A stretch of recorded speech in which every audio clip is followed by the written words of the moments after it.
What's the most fun is with my recruiting agency, I get messages, Slack messages, text messages, emails. I got one that if I talk about it, I'm going to cry. This guy messages me and he goes, I'm living in the first house I've ever lived in. And then and from there it got more, it was just, he was like, it was touching. He was like, you're changing lives. If you had any, and if this is not a philanthropic endeavor, man, I'm making money, but it's how fun is it to be able to make money, help people in international markets, help people domestically by matching with those people in international markets. It's a win-win-win. But I'm just going to go here and I hope you'll forgive me. Imagine the impact we're having on the world. Imagine what happens to a society when people in that society start being paid more, when mom can stay home with the kids, even if she's working. When mom is home with the kids, statistically speaking, you have less drug use, you have less teen gang involvement rate, you have less pregnancy, lower pregnancy rates, you have higher literacy rates. Being able to work from home on a flexible schedule, she actually gets to go to ballet recital and watch the soccer game because you're not sitting there screenshotting your desktop and making her check in and out. You're treating her like a real life human. Like the impact we could have on humanity is incalculable. Are you a scaling SaaS founder? Ready to make the leap from leading a team to leading an organization? Join us each week as we refill your think tank with actionable tips and strategies from great business minds you know and those who don't know yet. This is SaaS Fuel with your host, 5-time entrepreneur, SaaS founder, and globetrotting adventurer, Jeff Maines. Welcome back to the SaaS Fuel podcast, where great teams aren't found, they're built brick by brick with clarity, collaboration, and, the occasional Slack emoji for morale. I'm your host, Jeff Maines. I help B2B SaaS founders like you grow from traction to scale. Here, growth is more than just numbers. It's about crafting a future-proof company, premium valuation, and leaders who build a business of significance while living epic, adventurous lives. Here's something that'll blow your mind. 73% of leaders secretly feel like they're drowning, and it has absolutely nothing to do with their skills, strategy, or team. It's not about connections. It's about the people you do life with. My new book, The Captain's Keys, unlocks the 4 game-changing relationships that nobody talks about. Pre-order started on Monday the 30th, and full release is August 4th. So find out what you've been missing this whole time. Special bonuses for pre-orders. You can check it out at captainskeys.com. Why do so many founders build great products and then wonder why nobody's paying attention? In this episode, we dig into the often overlooked foundation of business success. That's traffic. Before you fine-tune your funnel, scale your team, or obsess over operations, you need people showing up. Because without attention, even the best offer just goes nowhere. But the conversation doesn't stop at marketing. We dive into what it really takes to build a company that works, from hiring top-tier talent and paying like you mean it, to letting go of control and focusing on outputs over oversight. It's a crash course in scaling with intentionality, one that doesn't just chase revenue, but creates impact along the way. You'll also hear a fresh take on ethical entrepreneurship, where profit and purpose aren't in conflict, but deeply aligned. It's a call to lead with clarity, hire like it matters, and most importantly, take action instead of waiting for perfect conditions. If you've been stuck in the strategy weeds or overthinking your next move, this episode might be the push you didn't know you needed. Let's dive in. Our founder on Tuesday was Scott Kate, tech veteran and founder of 301.pro. He shared why personalization is the next big wave in marketing and how even early-stage companies can build trust through channel partnerships and smart pricing strategies. And our expert guest last week was Stacy Bishop, founder of Selling FinTech. She revealed how to win in conservative industries like banking. Her technical roadmap for stakeholder mapping, compliance confidence, and value-driven messaging helps founders build trust and land big deals in risk-averse markets. Definitely go check those episodes out if you haven't listened to them already. It's good stuff there. My guest today is Kasim Aslam. Kasim gets raw and tactical about what it really takes to build something sustainable, especially when the world is moving faster than ever. From his early business failures to his best-selling playbooks, he lays out the mindset shifts and scaling strategies that separate struggling founders from ones who thrive. Welcome someone who can uplift communities far beyond the bottom line, Kasim Aslam. Hey, Kasim, welcome to SaaS Fuel. Thanks for having me, Jeff. I appreciate you. Well, you've built and exited multiple 7- and 8-figure companies, and you're not just a digital marketing mind, you're an operator, which I think is an amazing combination. Give us a quick version of what shaped your perspective on business scaling. Oh, failing at everything multiple times. I Love like to it. call myself the world's greatest failure. And so I've tried it all and I failed at it all. And somewhere along the way, I picked up a couple of things that worked. And now I just stick to my knitting. That's great. What would be like one of the things that's the biggest lessons you learned from one of those failures? Yeah, my most, I think, poignant and important framework is traffic first. And quite literally, no exaggeration or hyperbole, I've probably tried about 100 different business models at this point over the course of a 20-year entrepreneurial career. And Wow. here's what I discovered is the only businesses that have ever been successful for me are businesses where I had already solved for traffic before I started. Traffic is the most expensive part of any business endeavor. Very often, the traffic costs you more than any other single line item. So it's more than your cost of goods, more than fulfillment, more than overhead, more than not more than advertising, because that is the traffic. The traffic is eating businesses alive. And I know this because I'm a paid traffic guy. I built the number one ranked Google Ads agency in the world. I had $100 million in ad spend, other people's money. And I got to see all these businesses and I got to see that the traffic companies were making more than the advertisers were, which is insane. It's insane. And so when you're looking into, especially when you're looking at a new opportunity, solve for traffic first. And if you can't solve for traffic first, I challenge that it's even an opportunity. Where are the customers going to come from? And if you've answered that, and hopefully it's from a predictable and repeatable source, is there a community or a strategic partner or a referral source, or maybe a paid opportunity that you feel is long term? Then great, we're talking about something that could possibly work. But if you constantly have to keep going back to the tap and paying for more attention, you're always going to be at the mercy of somebody else for your traffic, which means they really own your business. You don't. Right. That's a hard reality, but it's the truth. If you Mhm. don't own your traffic source, if you're not curating that and getting them in your world where you really do own that audience, somebody else owns your business. Yeah, without question. And what's really hard now is the traffic paradigm has changed entirely. We used to be in an auction environment where if you're selling airline tickets and I'm selling airline tickets, we're competing against each other for people who want to buy airline tickets. What media companies have done now, which I think is brilliant and also very pernicious, and you could even argue potentially evil, is instead of selling intent, they're selling the demographic. So now the question isn't how much does it cost to get in front of somebody who wants to buy an airline ticket? The question is, how much is that person worth, generally speaking, and who else wants to buy that traffic? So if you're selling an airline ticket and I'm selling a luxury car, I'm willing to pay way more than you are because that airline ticket is a couple of grand for a first class airline ticket, but that luxury car is an $80 to $150,000 expenditure.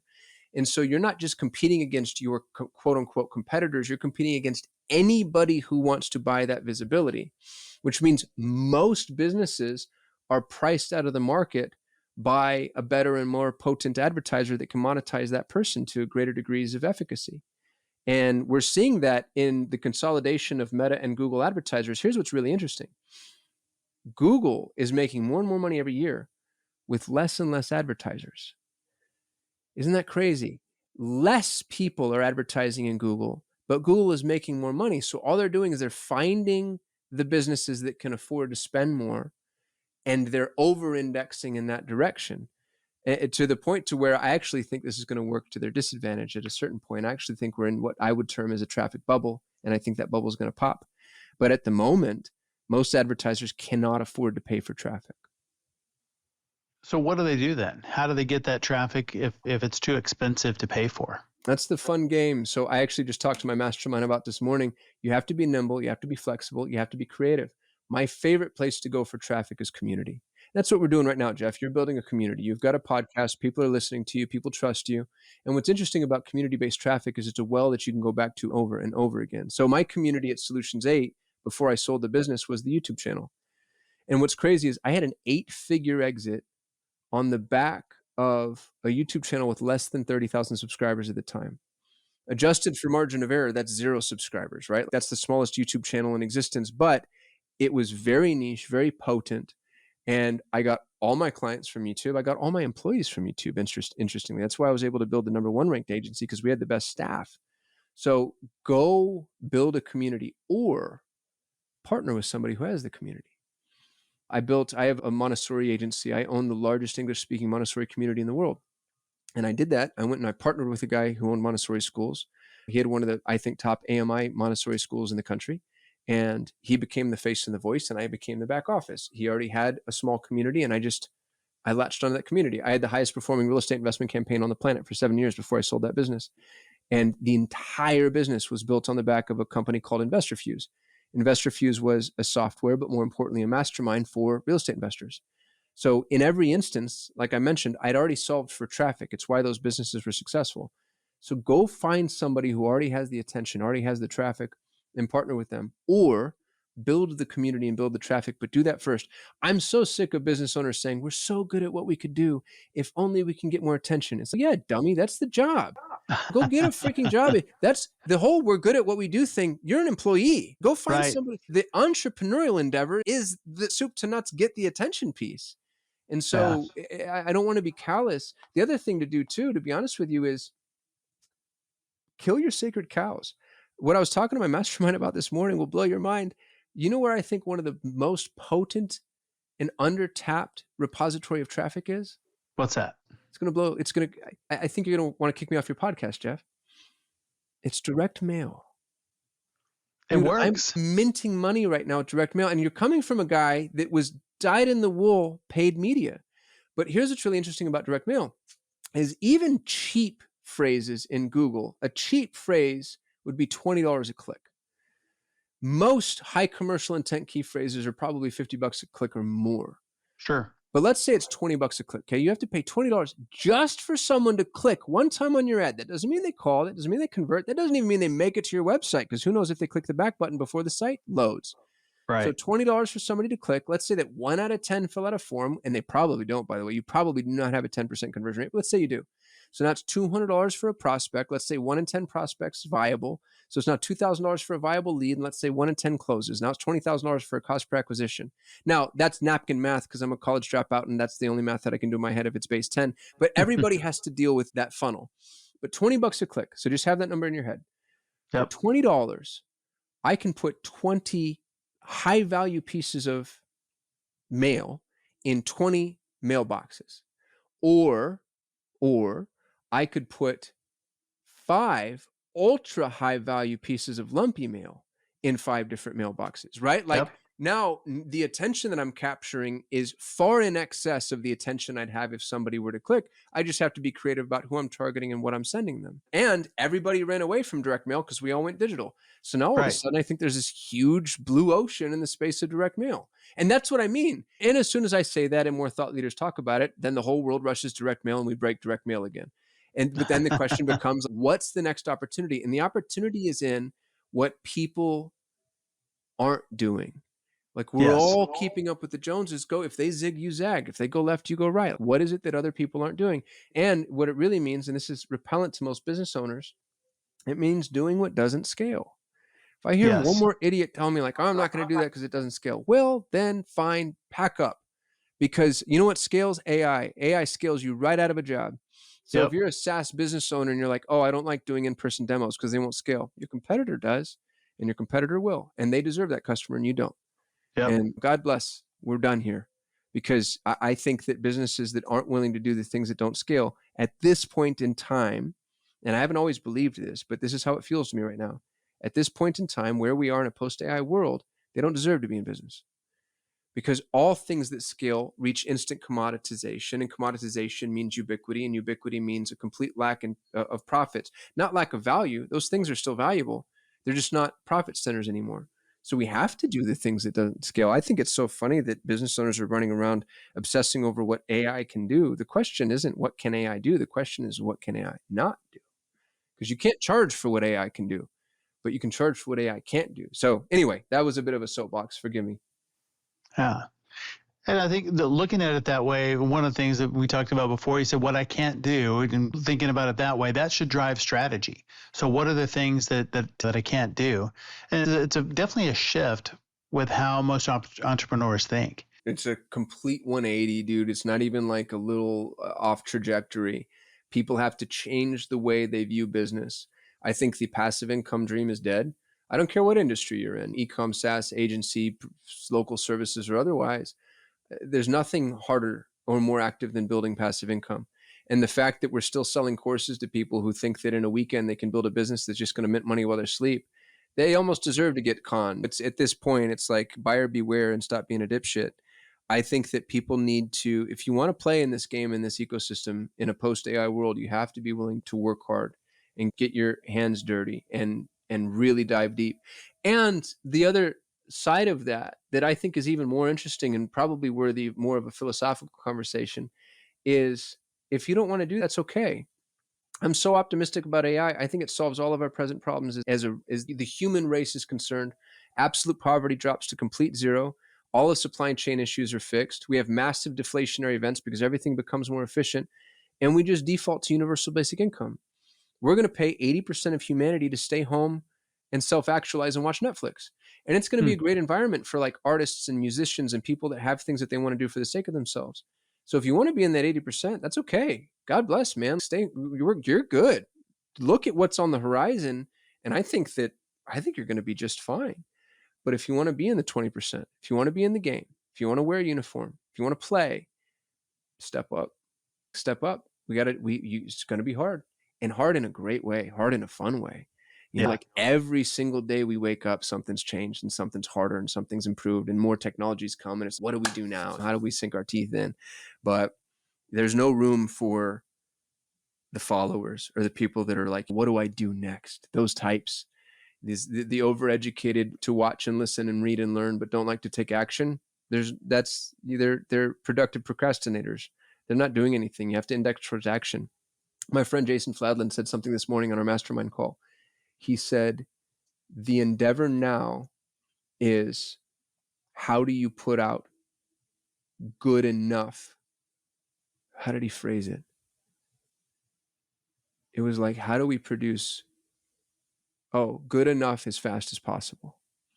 Because everybody is looking to do great on a timeline. Great on a timeline means you're eaten alive. What you really need is good enough as fast as possible. And like it or not, that's the ecosystem. Or at least that's my thesis. I could be wrong. I'm not the smartest guy in the world. But I have a lot more visibility into a lot more of these things than a lot of people do. And that's what I'm seeing. So that's what I'm saying. Good. What do you think is, as far as scale, maybe the single most important skill for any entrepreneur is? Talent. Talent. Yeah. Talent. Yeah, you've got four things to sell in any business. You have products, which is a commodity. You have processes, which is a commoditizable. You have programs, which are massive commodities. And you have people. That's it. Products, programs, processes, people. And people are the only thing on that list that are not commodities, number one. Number two, in a post-AI world, people matter the most. Right now, in a pre-AI world, people are very process-based. And that's the way we're taught to treat people and think about people. That's why this requires a 180 paradigm shift. Because most people think, and we're taught by all the best books, by the way, people that I love, Dalio and Covey and Maxwell, you read these business books, and the way they think about and talk about people is as a commodity. It's create a process and then put a person into the process, and then they'll execute on the process and everything's hunky-dory. That might have been true in the past, but it nullifies the value of the human miracle. Every person is a literal miracle. I believe that technically and religiously. Every person is a literal miracle. And when you find a person and you allow them to articulate that miracle, there's no greater impact to your business than that. It's why the Pareto distribution exists. 80% of the output comes from 20% of the input. You can index towards that 20%. And with AI, you're taking every employee you have and you're turning them into a nuclear weapon. Every employee you have gets scaled limitlessly. So imagine, just to use a really accessible example, you're a graphic design agency and all you do is pump out designs. In the past, pre-AI, majority of your designers are great, but you got a couple C players, right? One of your C players, his name is Jerry. And Jerry's fine. He checks in and checks out. And, when you have a little bit of overflow, you can send work to Jerry. And it's okay to have a Jerry because you need that, because you have capacity issues. And Jerry's a C minus student, but it gets something done. Take Jerry now in a post AI world. If you scale Jerry with these AI tools, you're scaling mediocrity to infinite degrees. And mediocrity scaled is a catastrophic error. Mediocrity scaled to any degree, those are sinking ships and burning houses and defective products. Like Jerry's actually no longer of any value to you. He's nothing but a detriment. And because employees scale so well using AI, the only type of employee you can afford is A triple plus. You need to go get the top 1% of 1% of people, because you can afford to do that now that the human condition is scalable using these tools. Get the absolute best human you could ever get. And the way to do that, by the way, is pay more. And entrepreneurs hate hearing that. They're like, oh, I can't afford to Yeah. do that. And so, no, dipshit, you can't afford not to. If you think that's expensive, there's nothing more expensive than a cheap employee. And when you hire Yeah. somebody who's the best, you pay 10% more than the high water mark. That's the way to get the best, because winners want to win and money's how we keep score. And people hear that wrong when I say 10% more than the high water mark. They think, okay, 10% more, that's not bad. That's not what I said. If a role, just to use round numbers, because I'm a dropout and I can't do math unless it's basic. If a role, let's say, pays anywhere between 80 and 100 grand, just to use round numbers, what entrepreneurs want to do is hire that person at 79. They want to get the most for the least. What I'm telling you is to pay 10% more than the high watermark. The high watermark is 100, so pay 110. And now they think, gosh, to go from 79 to 110, that's a big swing. Here's what they don't understand. When you do that, you don't get 20% more output or 30% more output or 50% more output. You get 5 times, 50 times, 100 times the output. And that is, I'm not exaggerating. It's not hyperbole. It's a statistical truism. When I sold Solutions 8, one person managed 40% of our revenue. That's the Pareto distribution. His name was John Moran. He's the greatest Google Ads mind alive. And that's going to be true in every organic ecosystem. And what people try to do, because they don't like the existential crisis they see on a spreadsheet anytime you have that type of keyman insurance, is you take that hierarchical structure and you flatten the hierarchy. Well, what happens when you flatten a hierarchy? You lose the top of the hierarchy, which is your most output. So instead, businesses should index towards finding those people, find the John Morans, pay them whatever they want. John bills at $2,500 an hour, by the way, but he has the most scalable skill of any human I've ever known, which is media buying. He's the greatest media buyer in the world. So go, and John Morans are available to hire. So go hire those people, pay them whatever they want, and then you put yourself in the position of being able to scale, profit from the scalability of that resource. That's the way to scale a business in a post-AI world. And you take that person that is at the top of their game and you can scale that person with AI as well. And I think the sky's the limit. Scott, dude, truly, that's what's really interesting about AI. I'm blown away every single day by how extraordinary this is. But it's still prompt response. It's still Pavlovian in nature, and the human is still the prompt. And that might not always be true. But while it is, go get yourself good ass humans. You can't afford anything less than excellence. And the thing that's crazy is excellence is available to you. And to jump on my favorite soapbox, it's not where you think it is.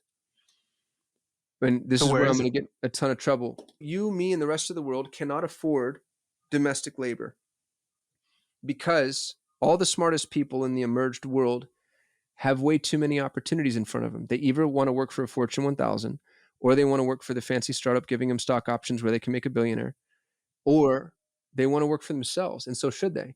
And we, dude, in this country especially, we won. We did it. God bless. Are you freaking kidding me? It's so easy to be a small business owner. It's so easy to be an entrepreneur. It's so easy to fend for yourself. Why would Yep. anybody ever want to work for you? Ever. Go international. Latin America, North Africa, Eastern Europe, all of Asia. Brilliant people. It'd be hubris or blatant racism to think the rest of the world doesn't produce just as many brilliant people as we do. But the difference between them and us is they're hungry and they don't have access to anywhere near as many opportunities. So you get the creme de la creme, the cream of the crop. You're aspirational to them. Go to Latin Yes. America. To work for a US company is like a kid here getting recruited by Google. They're thrilled to earn US dollars, work from home, work on a flexible schedule, and do meaningful work. Are you freaking kidding me? We have anthropological impacts. We can change the world by making these employment opportunities available to people internationally, and they'll change your business. I'll tell you what the Western employer has never experienced if they've only ever hired domestically. Somebody spot check me on this. They've never experienced gratitude. I was going to say that exact same thing. I've been an employer for 20 years, and every time I hire some kid here, first question out of their mouth, what's my title? Next question is how much PTO? And I had a young man who come work for me. His name is Oren. I won't give away his last name because I don't want to slander him. He's brilliant. He's so smart, dude. He's capable of anything. Warren was working with me for 2 weeks, and he comes to me and says, "Hey, a bunch of friends are going to Paris. I'm going with them." Didn't ask, just informed me of this thing that I'm and doing this thing. yeah, and he's not unique. He was so smart. He did nothing. I remember coming into his office feeling like I was interrupting him, being like, "Hey, bud, did you do the thing that I asked you to do?" And he just hadn't gotten around to it. I don't know what he was doing in there. And that has been my experience of the domestic employee because we're left with the leftovers. And it's not even bad, dude. Again, it's almost we need to be proud of it. I have a cousin who's just this. Work is not his priority. He's a great dad. He's a great husband. He loves to play, he loves to mess around, he loves to travel. And it's just so easy for him to make money here that he can phone it in. I can't Yeah. afford that as an employer. So I go to the rest of the world where, God forgive me for saying this because it sounds predatory, but it's true, where people are hungry. I pay them more than they'd ever make domestically, to the tune of 3 to 5 times what they can make domestically. Imagine making 3 to 5 times what your peers make. I have exceptionally high expectations, but I treat them well. They work from home. They work on a flexible schedule. And most importantly, I give them meaningful work. When people tell me like, "Oh, I tried outsourcing, it doesn't work." When I dig into that, here's what I always find. "Oh, I wanted somebody to make 300 cold calls a day." We sat him in front of this spreadsheet and we asked him to do all this data entry 8 hours a day, 7 days a week for the rest. And it's like, what human in the world could be functional in that environment? Stop outsourcing grunt work. Go outsource real work. My personal CFO was in Argentina. My CTO at First Solutions 8 was in Ukraine until I brought him over here. My director of automations was in the Philippines. The best Google Ad strategist I've ever had in my entire life was in India. He was working for Google, getting paid 400 USD a month. I paid Wow. that kid, I almost shouldn't give this away, except I haven't shared your name, so it feels okay. More than 20 times that. By the time I sold the company, he was getting 9 grand a month. Imagine going from 400 a month to 9 grand a month. He bought his parents the first house they've ever owned. He bought himself a motorcycle. He got himself married, which in India is a very expensive endeavor. He was balling, dude.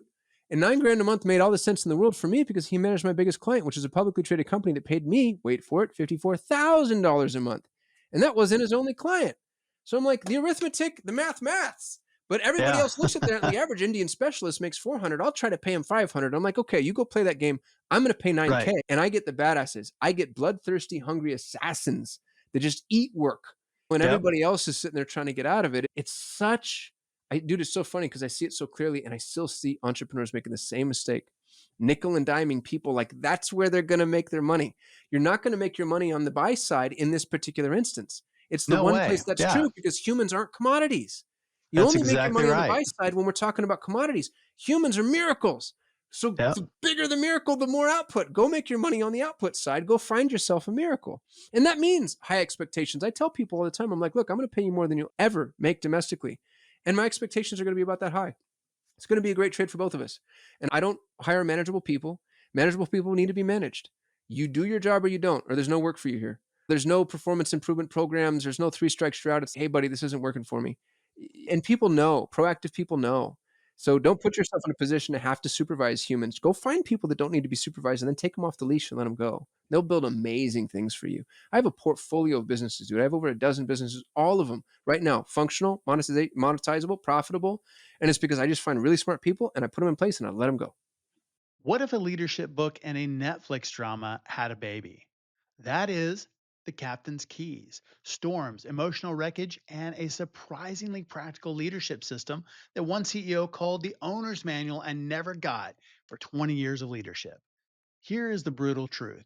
You're probably drowning in LinkedIn connections while starving for real relationships. I hear it all the time. Most leaders are exhausted from playing the lone hero, and it's killing both your results and your sanity. The Captain's Keys reveals a new leadership framework, the stability matrix, 4 specific relationships that prevent burnout while multiplying your impact. And this isn't just theory. It's a system that I've used to scale companies and taught over 1,000 executive leaders.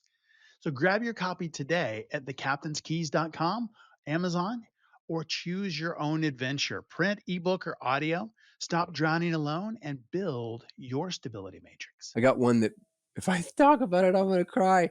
This guy messages me and he goes, I'm living in the first house I've ever lived in. And then and from there it got more, it was just, he was like, it was touching. He was like, you're changing lives. If you had any, and if this is not a philanthropic endeavor, man, I'm making money, but it's how fun is it to be able to make money, help people in international markets, help people domestically by matching with those people in international markets. It's a win. Yeah. Yeah. Yeah, it's just I really feel, and not to get too, but I'm just going to go here, and I hope you'll forgive me. Imagine the impact we're happening on the world. Imagine what happens to a society when people in that society start being paid more, when mom can stay home with the kids, even if she's working. When mom is home with the kids, statistically speaking, you have less drug use, you have less teen gang involvement rate, you have less pregnancy, lower pregnancy rates, you have higher literacy rates. Being able to work from home on a flexible schedule, she actually gets to go to ballet recital and watch the soccer game because you're not sitting there screenshotting her desktop and making her check in and out. You're treating her like a real life human. Like the impact we could have on humanity is incalculable because these opportunities are so important to them. And then because you give them this amazing opportunity, watch them work, dude. It's amazing. I sold a company that had 100 employees, only 6 of them were in the United States. Everybody else was somewhere else in the world. And it was so fulfilling to watch the impact that it had on people's lives. It was amazing. And I minted money. I'm not Mother Teresa. I had 40% margins. You freaking kidding me? But it was win-win. Like, why can't that be true? We're so taught as entrepreneurs, like we're shamed by the world that, oh, the business owner is evil and the whatever. If you're making money, somebody else has to lose money. And that has not been my experience. Yeah. Oh, absolutely. And there's so much opportunity. If you're not making any money, then how do you make impact? If you're not creating jobs, Yeah. how do you create impact, whether that's here or around the world? Money's how we keep score. If you're Yeah. afraid to make money, you're playing the wrong game. You Definitely the can't play wrong a game game. and be afraid to score. Like, you got to score. Let's go score. And the more Yeah. it's like Tom's shoes. I remember hearing that guy talk. Some university child that thinks they know everything was criticizing him from the crowd as he was speaking on stage. They're like, why don't you give the shoes? You should be donating these shoes. Why are you selling shoes? And he's like, I started with $50,000 in seed capital. The shoes cost $1, cost of goods. And there's actually a bunch of fulfillment costs, but let's just stick with $1. That means I could have given 50,000 pairs of shoes and I'd have to go run around begging for money. When I sold the shoes and I did a buy one, give one, we just gave away, I forgot what it was when he was speaking, but it was like our millionth pair. So my model produced 1,000,000 donated shoes. Your idiot model, Mr. or Mrs. University dipshit, would have produced 50,000 pairs of shoes. And then I would have run around with my pockets empty, begging other people to give me shoes. But there's this pernicious evil that as an a priori prerequisite assumes that all commerce is bad and negative and extracts from the world and the human condition. And those people, they drive me insane, man. I think they should be driven into the river. I have no tolerance for it. I understand the crony capitalism. I understand like these $1 trillion organizations that buy off lobbyists and produce the pharmaceutical that cures the disease that their product causes. Yeah, absolutely. Let's 100% lock those people up. But that's not what small business does. Small business almost always is symbiotic, and the symbiosis ends up being to everybody's benefit in whatever ecosystem we're looking at. Absolutely. You've scaled up some pretty big businesses yourself. You mentioned over 100 employees. And what's the key to scaling to that size without losing your edge as a company or your mind as a founder? Yeah, I think you can't, to be honest with you. I think the bigger and this happened at Solutions 8, we were the best. I really mean that, Jeff. There was a point in time where we couldn't be touched. All of our competitors were 100 miles behind us, and they knew it. People didn't even try. They just, lucky for them, we had a wait list. Like, you just couldn't work with this because I couldn't scale it fast enough. And the bigger we got, the more that diluted. And it got bureaucratic. As much as I hate bureaucracy, because we ended up with layers, because you have to have that. You can't just have 5 people in a department. You have to have a department head. And the culture got away from me too, which is really interesting. I still love Solutions 8 to this day, and I love what it was. And you just have to start to accept that dilution or don't grow. Growth comes with dilution. And maybe there's somebody who's better and smarter and more adept than me that's figured out how to stop that from happening. With AI, I think you can keep your team small and nimble, and so that will probably help.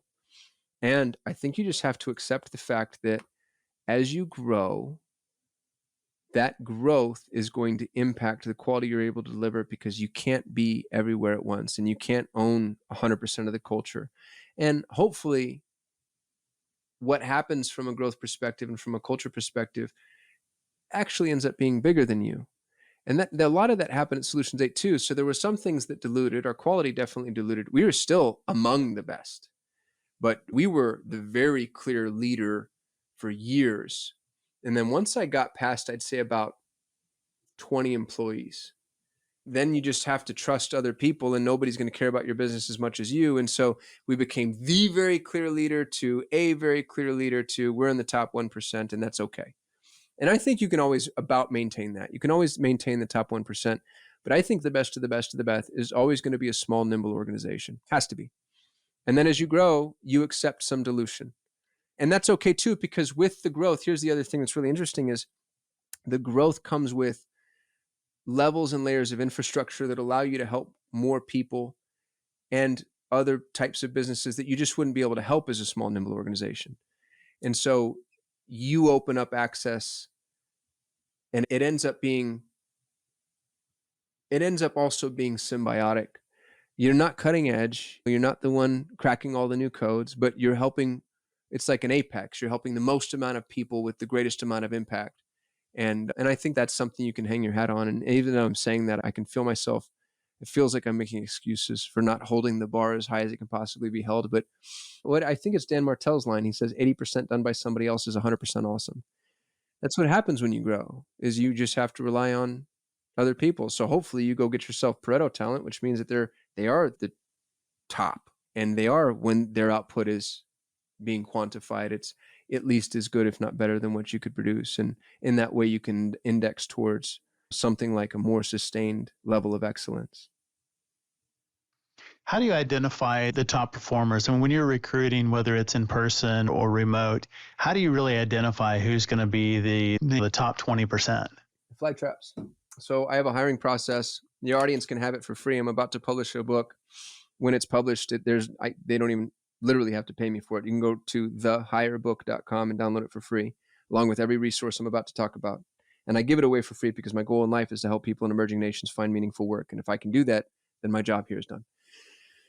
What I use in this framework is a collection of fly traps that will actually fatigue and alienate most applicants.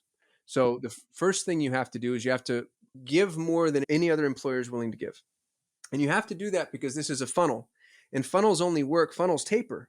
So funnels only work if more people go in through the top of the funnel, then you need to come out through the bottom of the funnel, right? And you have to make a phenomenal offer. Think of it as a sales funnel. You have to have a phenomenal offer. That means what? That means you have to pay more money than anybody else is paying. You have to offer more benefits than anybody else is offering. And in my opinion, let them work from home. Let them work on a semi-flexible schedule. Give them meaningful work. If you do that, especially if you're in an international market, you will be inundated with applicants. I've had as many as 30,000 applicants for some of these various roles, especially the broader, more plentiful roles.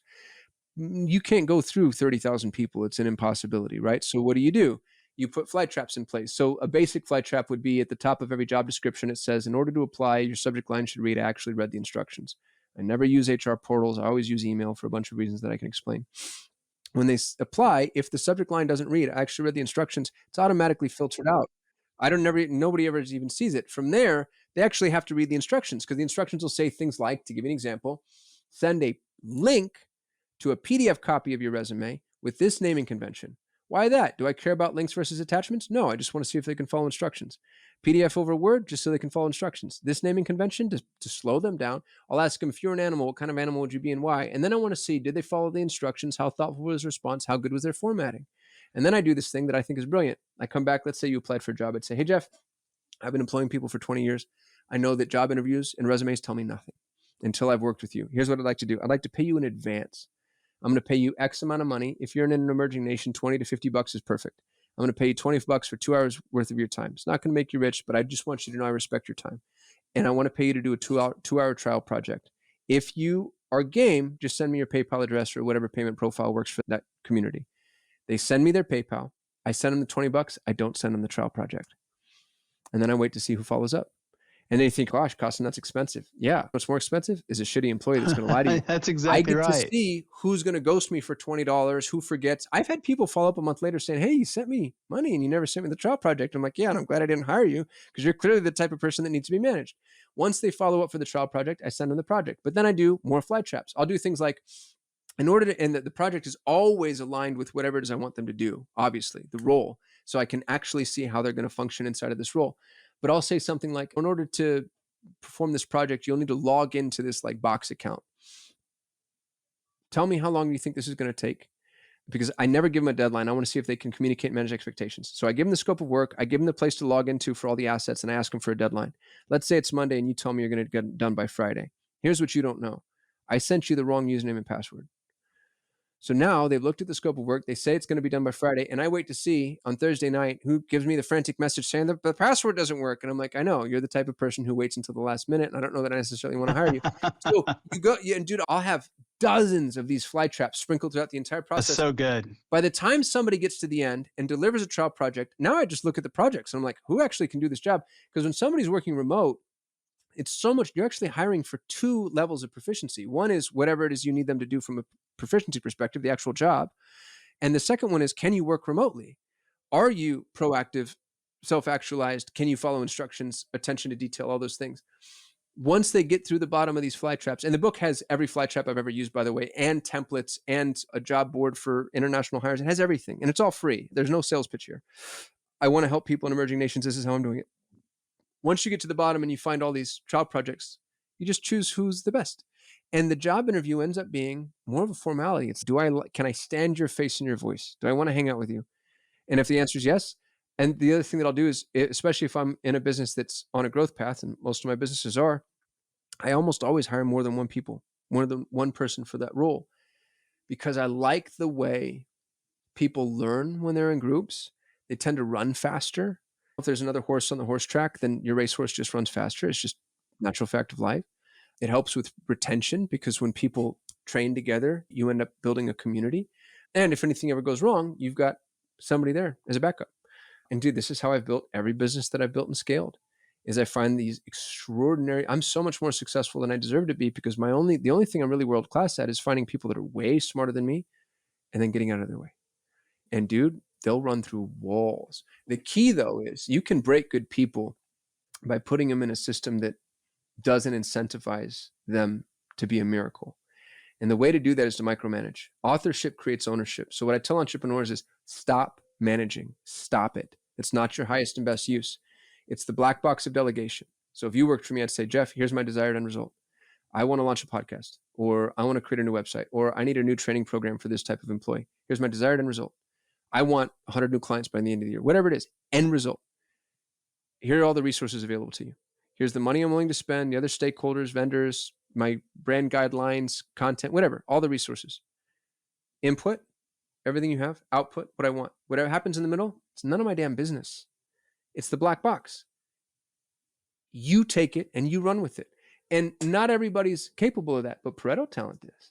The people that have walked through that process with all of the fly traps, the top 20%, they absolutely can. And I have a young man working for me right now. His name's Julian. I own AEO.co. SEO is dead. Most people don't know this. AEO is going to be the new SEO effectively. You don't want to rank in search engines. You want to rank in answer engines, answer engine optimization. So I saw the writing on the wall, bought the domain name, and then I wanted to build an AEO community. I hired this young man, Julian. He's in Bogota, Colombia. Julian has written the book. He did all the research. He wrote the book. He created the community. He created the agency. I have 4 full-time employees that do nothing but track how LLM source their citations. Julian recruited, trained, and managed all 4 of those people. We've created what's ultimately going to be a SaaS tool that can actually analyze LLM performance as it pertains to contextual search queries. One dude. I meet with him probably 90 minutes a week in total. 30-minute meeting here, 30-minute meeting there. And he runs with it. He created the logo. He created the website. He created the messaging. He created everything. And I get out of his way. And the thing that I don't do, and this is what entrepreneurs do that piss me off, I don't come in and say, oh, I don't change the square to circle, change the red to blue, move the line here. Most people believe in the value of their own intervention if it's not objectively wrong. Sometimes there's an objective, like, hey, we had a conversation about the pricing and I told him we needed to charge $297 a month for the community because I know everybody in the community space and I know the data and the research has been done. And that's the sweet spot for a high-end community like this. I know that. So then I share that information with him. If there's a subjective truth, he's right, I'm wrong. Why would I say anything else? Because the minute you start taking a really valuable person, a really intelligent person, and you and I would be the exact same way. If we're trying to do something and somebody else comes in and like, oh, turn a little left, tweak this, do that, you naturally go, oh, you're driving. I'll take your orders, dude, and this is yours now. And there's no ownership anymore. Authorship creates ownership. So give people the reins, let them take it and run with it and get the heck out of their way. You take away the pride of authorship when you Yep. do that. Yeah, 100%. that is so good. Such great insight. You mentioned it a few times. You're a big fan of masterminds. How do those help keep leaders engaged and help them punch above their weight class? Yeah, I think the modern day mastermind is dead, to be honest with you, which is funny to say from somebody who owns a mastermind. I don't think we should look at masterminds as masterminds any longer. I think they should be incubators. If your mastermind isn't a group of people coming together to do things together, I question the value and the validity of it. Get in the room with heavy hitters, be the dumbest, poorest person in every room that you're in. That's how you know you're in the right room. And then make sure that it's a room that does. Because the mastermind value proposition used to be based around information. Information is now so readily accessible, it's overwhelming. You don't need any more information. None of us do. You need action. You need to index towards action. And if your mastermind isn't indexing towards action, then you're in the wrong damn mastermind. My mastermind's $35,000 a year. That's not a small line item. I don't care how big your business is. And even if that amount of money doesn't scare you off, the time commitment, we meet every Wednesday for 90 minutes. We meet every quarter for a week. Like, that's a lot of time to invest in a community. You better be doing. You better be getting something out of it. If you're just showing up to get away from your kids, you're in the wrong damn mastermind. Yeah, no, I think mastermind should index towards action. At the end of every mastermind meeting, we have implementation day, which I prefer calling delegation day because I don't think entrepreneurs should actually be doing any of this stuff. I want, and I've told my members this often, I'm like, index towards action or get out of my mastermind. I don't want wallflowers. I don't want the perpetual student. I don't want the person that thinks education is enough. Even your podcast listeners, man, God bless them. What they're doing right now is half of the process. For every hour spent learning, we should spend at least an hour doing. And we've over-indexed towards education. We've told people that education is all they need. It's this weird, pernicious lie. And now we have these people that they're productive procrastinators. They read, they listen, they watch, they learn. If they don't do, all that's worthless. What's it worth? Everything you listen to, everything you read, everything that you imbibe should result in some action. And that action should be iterative. You don't learn how to swing a bat and go swing it one time. You learn how to swing a bat, and then you go sit yourself in the batting cage for hours on end and you swing. And until you learn to hit, you don't need to learn anything else. Like, we're so primed for, give me more education. And especially now in a post-AI world, the education's not going to cut it, man. Right. Go out and do. The tool's changing. So the education, it's like climbing a muddy hill trying to stay educated. Index towards action. It's like Fladlin said, your key performance indicators should be good enough as fast as possible. Get good enough as fast as possible. And if people don't like, that's okay. I'm not telling you that's the ideal ecosystem. I'm not telling you that's what helps humanity reach self-actualization or that's what God would want out of us, but it's where we are. You have to play the games according to the rules as they're outlined. And right now, this is a natural ecosystem, and these are the rules. So is good enough as fast as possible. And artisans hate that, and Yeah. that sucks, Yeah. dude. Because if I were like an amazing website designer, let's say, I'd feel so violated by what we have right now. I was just playing with a tool right before we hopped on this call. I can prompt a website in a sentence. And Yeah. is it extraordinary? Is it going to win awards? Probably not. Is it good enough? Pretty Betcha. good though. Yeah. Dude, it's better than I could build by myself. So then you take this extraordinary website designer who assumes that what they produce is worth hundreds of thousands of dollars. And I met those people and I love them and they're great folks. And I have a friend who's like this. And I'm like, bro, I could prompt 1,000 websites in an hour and it's going to take you months to build your damn thing. I don't care. I don't care what you tell me about psychology and the importance of branding and everything that you're putting. I do not care. I can do good enough fast. Yep. And is that right? No. Morally, ethically, philosophically, I bow to you. You're right. I'm wrong. Who's going to make more money? Would you rather be right? Would you rather be successful? Yeah. It's just where we are. These are the rules. Either we legislate ourselves out of the AI danger, which I don't see happening, or we have to be nimble. Same thing happened in manufacturing. Of course. Look what we've done to our food supply. It's deadly. We're killing ourselves. And it's because we had to comply with this explosive growth in the supply chain and should we go back and find a way to solve it? Yes, definitely. Absolutely. Did we have any other choice at the time? No. Like every industry at every point has reached an inflection where it's we got to change or die. And so that's where we all are. I think that's one of the ways that we got to where we are today is because the inflection point in the growth, and it had to change. And so it did. And now I think we're at another one of those points where was that change a good thing? Maybe not. So how can we change it and make it to where it's good and fix the things that are wrong with it today? Yeah, I think that's what's interesting. It reminds me of fitness. It's like bulk up, then cut in, bulk up, then cut in. It's hard to be efficient. You almost just need to bulk first. And that we're in the bulk phase at the moment. And I'm not a proponent for this. I'm not saying this is great, but to use the supply chain example, there were too many people and not enough resources to feed people the way that food should be delivered, farm fresh, non-frozen, to table, 100% organic. So what do? We mass produce a bunch of poison. But people didn't die, right? Like otherwise, it's either that feed people bullshit food or feed people no food. So what did we Yeah. choose? We actually went for the good option, which was all right, let's just do the bullshit food. And now we have the money, the time, the efficiency, the technology to backpedal and say, all right, we've killed our topsoil. We're spraying a bunch of pesticides that are obviously causing autism. Like we're doing all these things that I don't even think are debatable any longer. Let's stop doing that. But I think we should be a little more forgiving of some of the past mistakes by saying we actually had to do that because of the scale that we were experiencing. It was unprecedented at the time, and there was just no way to attend to it. The same thing is true right now on what's the intellectual landscape that's being commoditized. We're producing an insane amount of everything. And is that good for anybody? I don't know. I'm not a social psychologist. I can't comment on it. But it's where we are. And that's the landscape that we have to contend with. And on a long enough timeline, can we turn around and fix this? Sure. But in the short term, you can go down with the sinking ship. And God bless. There's something quixotic about that. There's something really romantic about a person who just stands up and says, I won't abide by this. And I choose to fall on the sword here.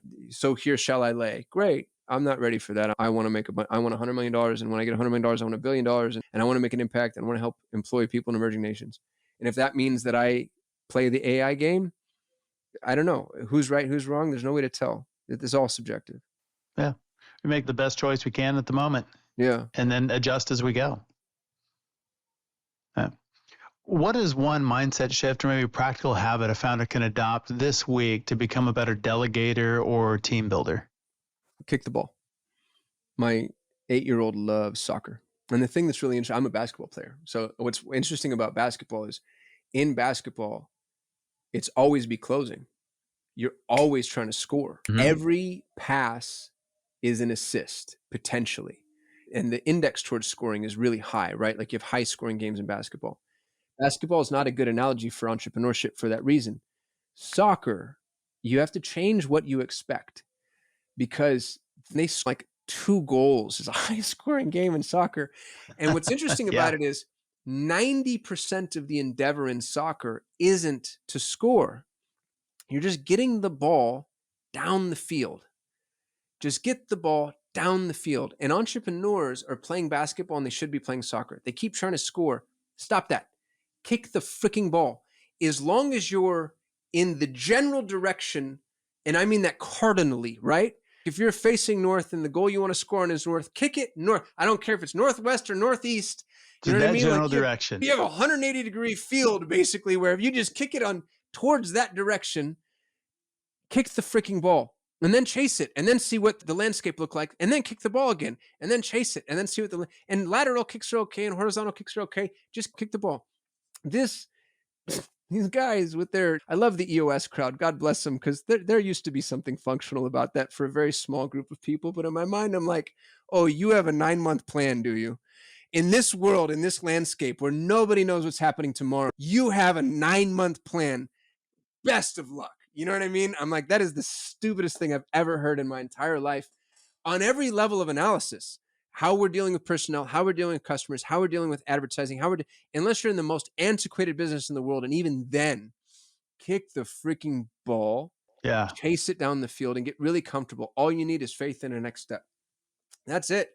If you have 2 steps ahead of you, just wait. There's just nothing about your plan that's going to be cogent or cohesive or applicable 30 days from now, much less 9 months from now. Planning's for you. Planning satiates your it's an existential crisis. It's 2 trillion years of evolution. It's Need to people feel realize, control. yes, it's how, yes, that's exactly what it is, dude. Thank you. You phrased it perfectly. People want to feel like they're in control. There's nothing about that plan that's viable. Nothing. No, no. Very cool. Where can people learn more about you online?